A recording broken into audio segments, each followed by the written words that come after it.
বন্ধুরা আসসালামু আলাইকুম। আপনারা কেমন আছেন? আশা করি আপনারা ভালোই আছেন। আলহামদুলিল্লাহ আমিও ভালো আছি। আজকে নিয়েছি কই মাছ আর একদম জেওত কই মাছ, আর এটা দেখুন ধুয়ে পরিষ্কার করেও নিলাম। কই মাছ কিন্তু খুব উত্তেজিত মাছ, আর এটা খুব কাটা, তাই বাছে নিতে অনেক সময় লাগে। আর এদিক চুলায় আগুনও দিয়ে দিয়েছি। চুলার মধ্যে একটা কড়াই বসে দিলাম। আগে প্রথমত কিছু মাছ আমি তুলে নিব। তুলে নেওয়ার পর কিছু মাছ নিয়েছি, আর এই মাছের মধ্যে লবণ হলুদ দিয়ে সুন্দর করে মেখে নিচ্ছি। এভাবে সময় করে নিয়ে একটু মেখে নিতে হবে। আর একটু এই মাছের মধ্যে একটু লবণ দিতে হবে বেশি করে, তাই 4টা বড় মাছ উঠিয়ে রেখেছি। আর যেগুলো ছোট সাইজের মাছ সেগুলো আমি রান্না করব। কড়াইয়ের মধ্যে তেল দিয়ে দিচ্ছিলাম।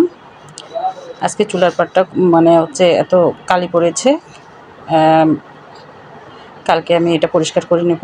আজকে আপনাদের সাথে এভাবেই শেয়ার করছি। এখানে নিয়েছি কাঁচামরিচ, একটা শুকনো মরিচ, আর নিয়েছি পেঁয়াজ। এগুলো এখন আমি শিলপাটায় বেটে নেব। আর সবথেকে বেশি একটা কথা হচ্ছে, সেটা হচ্ছে শিলপাটায় মশলাটা বেটে নিলে খেতে কিন্তু অনেক ভালো লাগে। এটা আমরা সবাই জানি। আর মাটির চুলায় রান্নাটা তো আরও বেশি ভালো লাগে। তাই আমি চেষ্টা করি সবসময় মাটির চুলায় রান্না করার জন্য। মাছটা ভাজা হয়ে গেছে, এপিঠ ওপিঠ 2 পিঠে ভেজে নিলাম। এখন আমি মাছগুলো উঠলা মাছ নিয়ে আবার অন্য মাছ দিয়ে দিব। আর এভাবে আমি পেঁয়াজটাকে ভালো করে বেটে নিচ্ছি।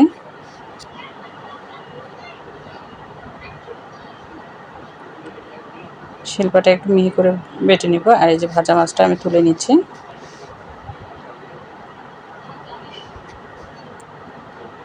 এখন আমি যে বাকি মাছগুলো আছে সেগুলো আমি দিয়ে দিলাম।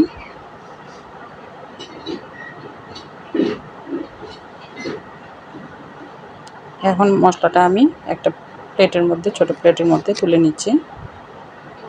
যে বাটা হয়ে গেছে, এখন আমার মাছগুলো ভাজা হয়ে গেছে। এখন আমি সম্পূর্ণ মাছগুলো তুলে নিব। মাছগুলো আমি তুলে নিলাম। আর সেই তেলের মধ্যে যে পেঁয়াজ মরিচটা বেটে রেখেছি সেটা দিয়ে দিব। দিয়ে ভালো করে একটু মশলাটাকে নেড়ে চেড়ে নিব। এভাবে মশলাটাকে আস্তে আস্তে আপনার চুলার মধ্যে একটু যদি কষিয়ে নেন, তাহলে কিন্তু অন্যরকম স্বাদ পাবেন। সামান্য একটু কালার হওয়ার জন্য একটু দিলাম মরিচের গুঁড়া, সামান্য একটু হলুদ, আর স্বাদ মতো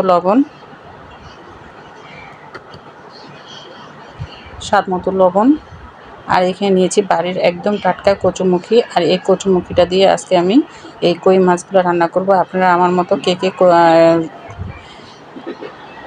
কচুমুখী খেতে পছন্দ করেন অবশ্যই কমেন্ট করে জানাবেন। সামান্য একটু পানি দিয়ে ভালো করে একটু সিদ্ধ করে নেব। আজকে চুলা পড়ার অবস্থা একদম ভালো না, তাও আপনাদের সাথে এভাবে ভিডিও শেয়ার করছি। কচুমুখিটা একভাবে অনেক সুন্দর সিদ্ধ হয়েছে, কারণ এগুলো বাড়ির কচুমুখী। আর এই কচুমুখিটা একদম টাটকা আমি তুলে নিয়ে আসি, সঙ্গে সঙ্গে পরিষ্কার করে রেখে দিয়েছি। শুকিয়ে গেলে পরিষ্কার করা কঠিন হয়ে যায়। আর এইভাবে কচুমুখিগুলো ভেজে নিয়েছি। আর ভেজে নিয়ে এখন আমি মাছগুলো দিয়ে দিলাম। মাছগুলো দিয়ে দেওয়ার পরে একটু নেড়ে চেড়ে নিতে হবে। আর দিয়ে একটু ঝোলের পানি দিলাম। কচুমুখিটা এমন সিদ্ধ হয়েছে যে নাড়া যাচ্ছে না, একদম গলে যাচ্ছে। তাই অল্প একটু পানি দিয়ে আমি কচুমুখিটা দিয়ে কিছুক্ষণের জন্য ঢাকা দিয়ে রেখে দিব। আপনারা যদি এভাবে কচুমুখি মাছ দিয়ে রান্না করেন, খেতে কিন্তু অনেক ভালো লাগে। আমার কিন্তু খুব পছন্দ এই কচুমুখি। এখন হয়ে গেছে, নামানোর আগে আমি একটু জিরা গুঁড়া ছিটিয়ে দিচ্ছি। আর এই জিরা গুঁড়া দিয়ে এখন আমি পরিবেশন করে নেব। দেখুন বন্ধুরা, আমি একদম গরম গরম কচুমুখি দিয়ে কই মাছ রান্না করলাম। দেখুন তো কত সুন্দর হয়েছে। মাশাআল্লাহ, অনেক সুন্দর হয়েছে। আমি একটু খেয়েও দেখেছি। আসসালামু আলাইকুম, ভালো থাকবেন সবাই।